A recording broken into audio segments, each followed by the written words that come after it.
नमस्ते, सदा वत्सले मातृभूमि, जय हिंद। दोस्तों, मैं किशन आप सबका स्वागत करता हूं। शुरू करते हैं आज के डिफेंस समाचारों को।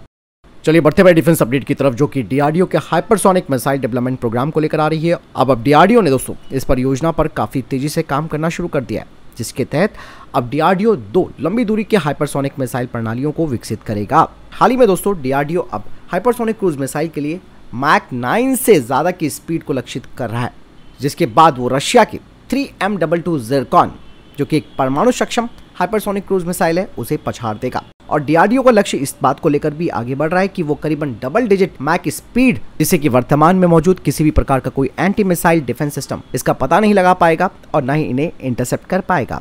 और ऐसा करने के बाद भारत हाइपरसोनिक क्षमताओं वाले कुछ चुनिंदा वैश्विक खिलाड़ियों में भी शामिल हो जाएगा। अब यही नहीं, डीआरडीओ इस प्रोग्राम को और आगे यानी कि एक नेक्स्ट लेवल पर भी ले जा रहा है, जिसके तहत वो हाइपरसोनिक क्रूज मिसाइल का लैंड बेस्ड और नेवल शिप बेस्ड वेरिएंट को भी तैयार करेगा और 2030 के अंत में nuclear attack submarine launch variant को भी तैयार कर लेगा।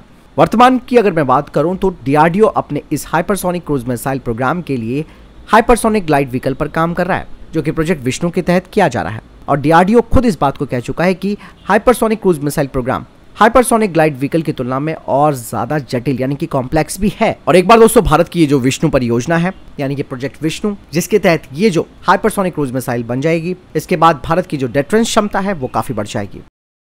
चलिए बढ़ते नेक्स्ट अपडेट की तरफ दोस्तों। कोचिन शिपयार्ड लिमिटेड द्वारा निर्मित इंडियन नेवी के next generation missile vessel LM-2500 इंजनों के द्वारा पावर दी जाएगी। और आपको मैं बता दूं कि HAL के द्वारा असेंबली और परीक्षण के लिए 6 LM-2500 marine gas turbine engine kit वितरित भी की जाएंगी। इसके अलावा GE एरोस्पेस कंपोजिट बेस और इंक्लोजर के साथ साथ गैस टरबाइन की जो सहायक प्रणाली है उनकी भी पूरी तरीके से आपूर्ति करेगी। बढ़ते नेक्स्ट अपडेट की तरफ। कहा जा रहा है कि तेजस मार्क 2 में अब फिक्स विंग प्रोब की बजाय टेलीस्कोपिक टाइप का रिट्रैक्टेबल फ्यूलिंग सिस्टम होगा और इसके लिए एक्सप्रेशन ऑफ इंटरेस्ट भी जारी किया गया है। बढ़ते नेक्स्ट अपडेट की तरफ दोस्तों। भारत और अमेरिका के सैन्य संबंध लगातार बढ़ते जा रहे हैं और पिछले 7 सालों का अगर मैं आपको डेटा बताऊं तो करीबन अमेरिका ने भारत को $15 बिलियन के हथियार भेजे हैं। कुछ रिपोर्ट्स बताती हैं कि यह आंकड़ा $15 बिलियन पार कर चुका है। बात साफ हो जाती है कि भारत अपनी सैन्य क्षमताओं को आधुनिक कर रहा है। हम ये नहीं कह रहे कि हम अमेरिका पर डिपेंड होना चाहते हैं, लेकिन आधुनिकता की जहाँ तक बात आती है उसे देखते हुए अमेरिका का सपोर्ट यहाँ पर फिलहाल तो काफ़ी ज़रूरी हो जाता है, जब तक हम पूरी तरीके से आत्मनिर्भर नहीं हो जाते हैं हथियारों के क्षेत्र में। चलिए बढ़ते नेक्स्ट अपडेट की तरफ दोस्तों। यहाँ पर भारत और ब्राजील को लेकर एक बड़ी बात सामने आ रही है। यहाँ पर ब्राजील की अगर मैं बात करूँ तो ब्राजील अपने पुराने F5 और 20 AMX फाइटर जेट्स की फ्लीट को बदलना चाहता है और इसीलिए वो 2 टाइप के यानी कि 2 प्रकार के लाइट और स्ट्राइक जो विमान हैं उन्हें खरीदने पर विचार कर रहा है।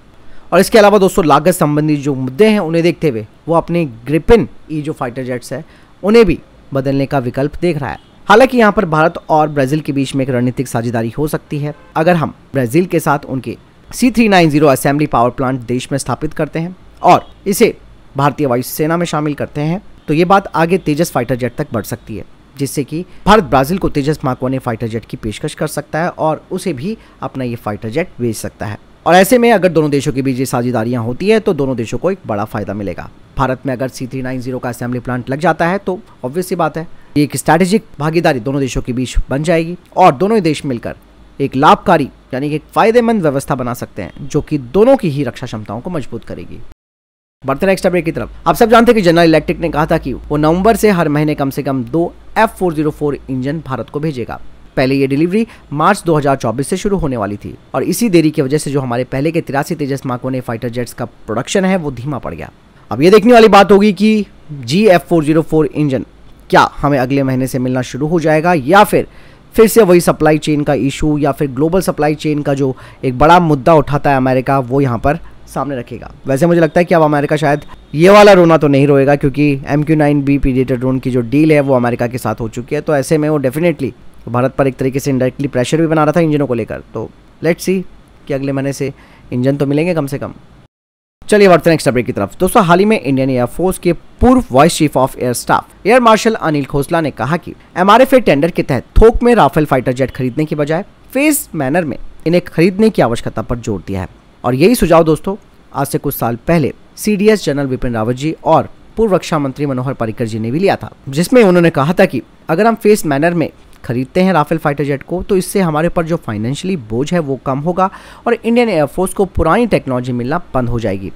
साथ ही उन्होंने ये भी कहा था कि मौजूदा स्क्वाड्रंस को अपग्रेड हमें करना होगा और धीरे धीरे अपनी फ्लीट का विस्तार करना होगा।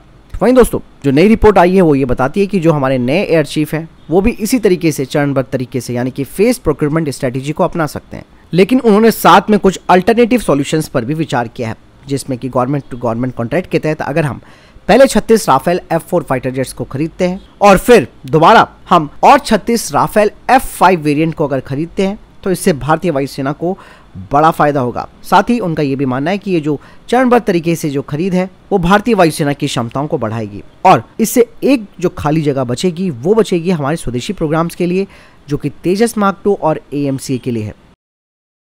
बढ़ते नेक्स्ट अपडेट की तरफ। दोस्तों भारतीय वायुसेना को JDAM प्रिसीजन गाइडेड किट्स मिलनी शुरू हो चुकी हैं, जो कि तेजस एयरक्राफ्ट के लिए होंगी और ये हमारे इस फाइटर जेट की क्षमताओं को बढ़ाएंगी, जिससे कि तेजस फाइटर जेट की स्ट्राइक और प्रिसीजन क्षमता में जबरदस्त इजाफा होगा और वो भी ग्रेटर एक्यूरेसी के साथ। आपको बता दें कि ये जो किट्स है वो अनगाइडेड बॉम्ब्स को प्रिसीजन गाइडेड स्मार्ट म्यूनिशन में बदल सकती हैं, जिससे कि तेजस एयरक्राफ्ट दुश्मनों के बंकर रनवे को खत्म कर सकता है 80 किलोमीटर की दूरी या फिर उससे अधिक दूरी से।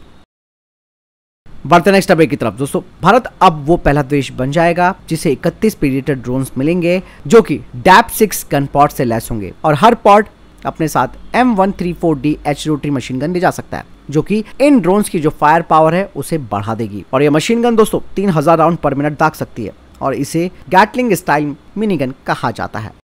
बढ़ते नेक्स्ट अपडेट की तरफ। दोस्तों DRDO अब कुछ प्राइवेट सेक्टर की फर्म से बातचीत कर रहा है, जिसके तहत वे 20 फ्लाइट वर्दी एयर लॉन्च UAVs का डिजाइन और डेवलपमेंट और साथ ही टेस्टिंग भी करेंगे। बढ़ते नेक्स्ट अपडेट की तरफ। दोस्तों भारत की सैमटेल एवियोनिक्स ने कॉन्ट्रैक्ट साइन किया है मलेशियन एयरफोर्स के साथ, जिसके तहत वो उनके सुखोई 30 MKM फाइटर जेट्स के लिए मल्टी फंक्शन डिस्प्लेस और हेड अप डिस्प्लेस को तैयार करेगी।